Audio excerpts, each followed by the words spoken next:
Hey guys, how you guys doing? It's Wednesday, April 4th, 2018. Hoping you're having a wonderful day, guys. A blessed day indeed. A few things we need to talk about today.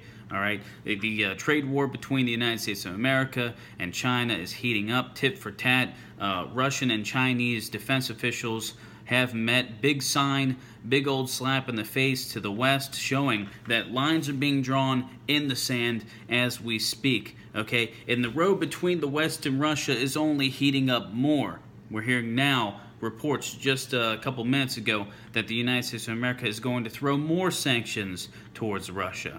Okay, all this happening as we're trying to diplomatically solve the whole North Korea situation. North Korea meeting with President Xi of China. We're also hearing now that North Korea plans on meeting with officials from Russia. Okay, we talked about this a couple days ago.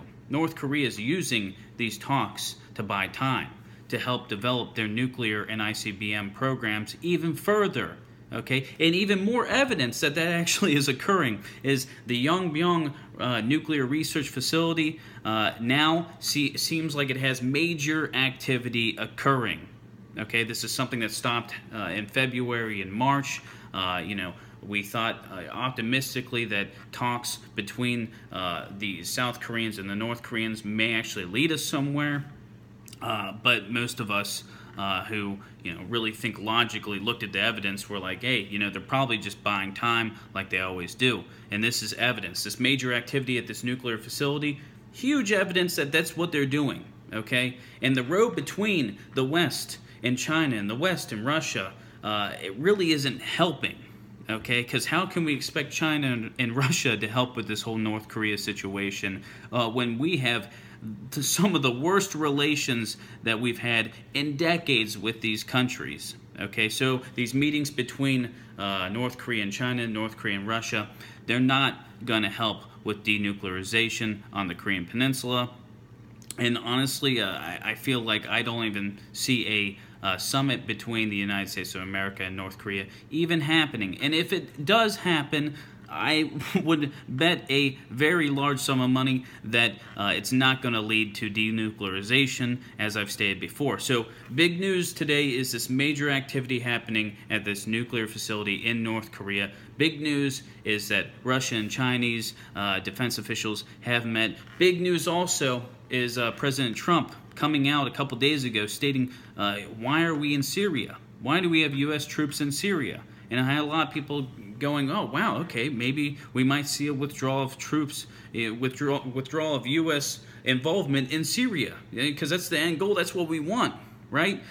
But then less than 24 hours after President Trump made those comments, the administration came out and stated that U.S. troops are going to stay there indefinitely, and many of us could see that occurring because we see more and more positions being set up by the United States of America, by countries like France and Germany and the UK. So Western troops are not going anywhere in Syria. Okay, the situation in Syria is something we still need to continue to watch.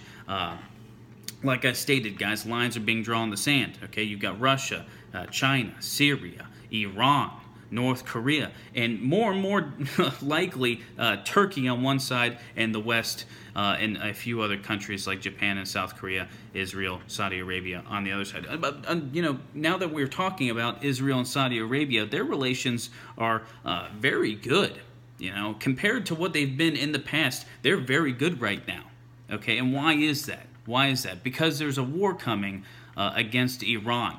Okay, I don't know when. I'm not going to put dates on things. That's not what I do. Okay, but it's very evident that a war between Saudi Arabia, Israel, possibly even the West against Iran is coming. Okay. The Crown Prince of Saudi Arabia came out and said that the leader of Iran, the Ayatollah, is worse than Hitler himself. Okay, so it's obvious they don't like each other. We all know they don't. The whole reason between Israel and Saudi Arabia buddying up is to push anti-Iranian propaganda. Okay, it's something we've seen for a while now. Just more evidence piling up that a bigger conflict in the Middle East is coming. Okay, guys, as more information about this and other things come out, I'll let you guys know. We'll talk about, we'll discuss it, okay? Have a beer, say a bunch of prayers because the world needs it. And as always, keep your eyes to the skies. God bless.